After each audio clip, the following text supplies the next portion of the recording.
Дафне Ан Каруана Галиција имаше 53 години кога во октомври 2017 беше убиена со подметната бомба во нејзиниот автомобил. Безкомпромисна, храбра жена, новинарка која се бореше против корупцијата на највисоко ниво. Целата кариера се борела и со стереотипите за жените во општеството во Малта.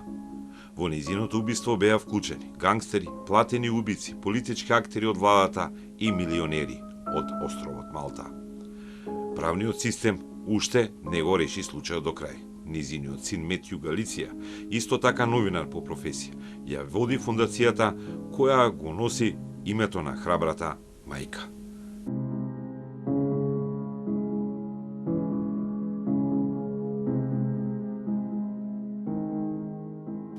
Вечерва во KOD имаме интервју со новинарот, колегата од Малта, Метju Galicia. Тој ја води фондацијата Дафне Galicia, наречена и направена во чест на неговата мајка, која настрада пред 8 години, кога беше убиена во напад со поставена бомба. Метju, благодарам што си вечерва со KOD. Би сакал да те прашам каква е улогата на фондацијата, на што се однесува и што работите во рамки на таа фондација, во рамки на новинарството. The foundation was created as a response to the assassination of my mother in a car bomb attack in Malta in 2017. She was a unique personality, and we can in no way ever replace her. But what we wanted to do was protect people who are doing the same thing that she is doing, speaking up against corruption, investigating corruption, speaking up for human rights, for democracy, and do whatever we can to ensure that people who do that are not subjected to the same kind of attacks that my mother was. We also do our own investigative work. We support investigative journalists, both in terms of protecting them against vexatious litigation, but also with information that can help them in their investigations, coordination, financial support, and so on. We also have an arm of the organization that employs lawyers, and those lawyers engage in litigation on behalf of the foundation or on behalf of people who are victims of corruption or failures of the state. So we really do a lot. And of course, there is the primary mission of the organization, which is full justice for my mother. There are trials which still have to start. So people are being held in custody or being held in preventive custody. One is out on bail, and they are awaiting trial for the murder. Она што го слушаме за овие речиси 8 години, тоа беше заговор да биде ликвидирана и убиена вашата мајка. Заговор за организација на тоа. Of course, yes. I mean, there was a plot. It was premeditated. It was the definition of a premeditated murder with a remotely detonated car bomb. One major issue that we have is that the rule of law in Malta is still very weak. The criminal proceedings are very weak in nature, in structure, subject to all kinds of delays which the defense are able to impose. The court system is extremely disorganized, has major problems, a lack of funding, a lack of knowledgeable people, and an enormous lack of interest on behalf of the government in Malta in ensuring that we have a functioning and efficient court system. Because for the party in government to have a very weak judicial system, to have a very weak criminal justice system as well, is something which works in their short-term interest. Because there are corrupt people in government, or corrupt people who have been in government in the same political party, who have an interest in proceedings against them being stalled or being weakened or being lost entirely. One of the first things that a corrupt government will try and do is weaken the justice system even further. And this is what the political party in government in Malta has done. Гледаме дека истрагата уште не е готова и дека се уште се водат судски процеси. Значи, осудени беа само извршителите, така наречените хитмени, платените убийци, додека другите организаторите, они за кои известуваше вашата мајка, се уште не се зад решетките, односно не се осудени. The person who is accused of being the mastermind is a man called Jürgen Fenech. He is one of the wealthiest people in Malta. He's very close to the political party in government. He financed their propaganda even after the murder.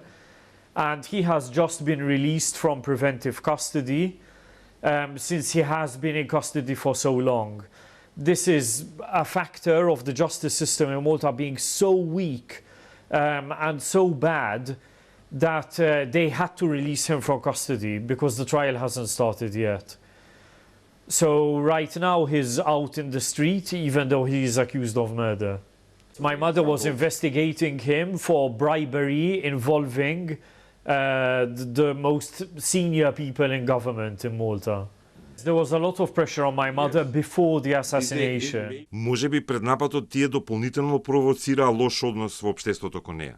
Yes, there was an orchestrated campaign of harassment targeted at my mother.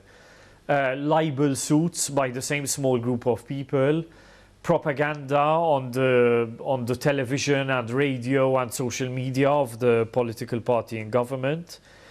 Lots of harassment in that way. It was very, very targeted, aimed at isolating her. Во вашето предавање кое одржате пред младите новинари тука во Македонија, рековте дека и по смртта на вашата мајка продолжиле така наречените слаб тужби од тие лица кои некои се инволвирани нели во нејзиното убиство, а за некои известувала во рамки на нејзината работа како истражувачки новинар. До каде се тие постапки? After her death they continued, including the Prime Minister. He continued with a lawsuit against my mother after her death. My family then inherited the lawsuits automatically. Слушнав многу од нив се веќе отфрлени. Yes. Но има уште тужби. Yes, the one of the former Prime Minister. Тоа е тужба од поранешниот премиер? Yes, exactly. Yes, he's still suing my mother, even though she's dead. Joseph Muscat is his name. Тој бил премиер во тоа време? Exactly.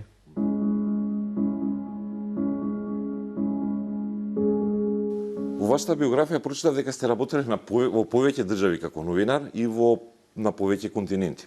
Америка, Латинска Америка, Европа, Малта, Европска унија, Соединените американски држави. Сте работеле како истражувачки новинар, меѓутоа имате и еден дел од тоа дигитално образование, односно мешување на тие, да кажеме, две дисциплини или две науки. Кое е вашето искуство и како тие знаења да ги насочиме кон одбрана и заштита од притисокот кој ние како новинари, истражувачки новинари, го добиваме секојдневно? Како на вас ви помогнало? In my experience, the journalists who are doing the most innovative work, let's say, are the ones who are working collaboratively, joining together with other organizations and working on investigations collaboratively. But it's not enough to just do the investigation. It also has to be communicated in a way that is engaging, and it also has to leave people, even in the long term, feeling as though that work has impact. Otherwise, if bad news, so to speak, about corruption keeps being put out without anything ever changing, people are just going to lose hope in journalism being able to have any effect, any positive effect. There is a lot of criticism towards journalism which is justified. I see something that I dislike immensely in mainstream media every single day. So there is a lot of justified criticism. But we should work on learning from that criticism, improving the way we do things, and keeping focused on our objectives, which are, in my particular case, to strengthen the investigative work which is done into corruption, so that people can make more informed decisions about what political decisions are genuinely motivated and which ones are motivated by bribery and corruption. Дали вие како дете на новинарка, hrabra, која се занимавала со истражувачко новинарство, го чувствувате, да кажеме, тој притисок за време на низините истражувања? Дали може се обидува луѓето и преку вас да влијат, односно и вас да ве нападнат, и покрај тоа што станува збор за низини деца? Yes, because the people putting pressure on my mother, the political party and government, they had lots of public relations advisors who advised them on the kind of attacks they should do and so on. And part of their strategy was to take advantage of the fact that my mum was a mother, and that she obviously felt that she had to care for her sons. And so by attacking us, they would make her feel bad and make her feel like she has to stop her work in order to protect us. That was part of their strategy.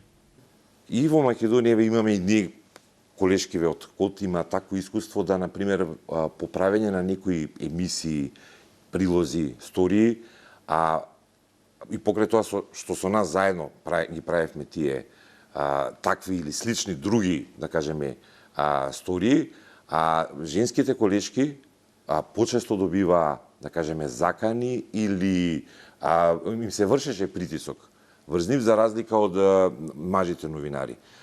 Зошто е тоа така и на кој начин може да го избегнеме, да кажеме, ова правило, односно како да ги одвратиме тие напади? The wider social expectations that exist of women in any society are points of attack for people who want to attack women journalists, 100%. And this works for men as well. If you're in a society which is mostly homophobic, an attack that's going to be used against male journalists is to call them gay and so on.